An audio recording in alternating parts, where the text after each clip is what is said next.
از دست مبلام خسته شده بودم تا اینکه رفتم بازار و این پارچه قشنگ رو دیدم. از بازار که اومدم خونه بالشتک‌ها رو گذاشتم زمین و اندازه‌هاشون رو گرفتم.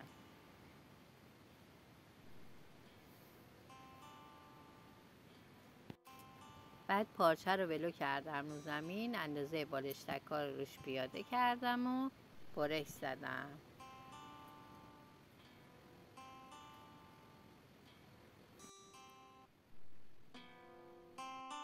بعد برای این که قابل شستشو بشه برای بالشتک‌ها سیب دوختم.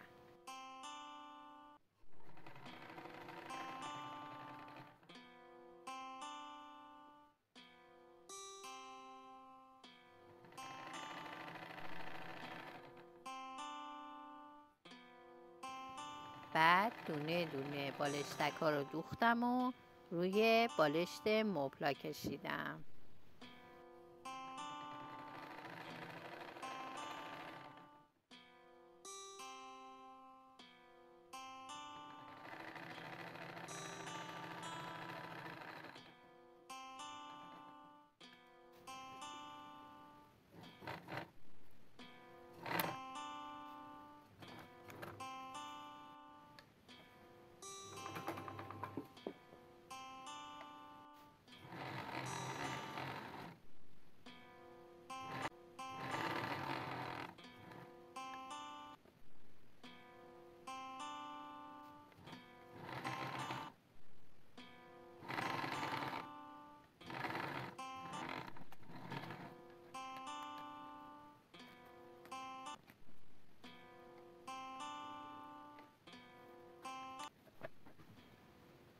ببینید مبلام چقدر قشنگ شد. لایک و سابسکرایب یادتون نره. ممنون.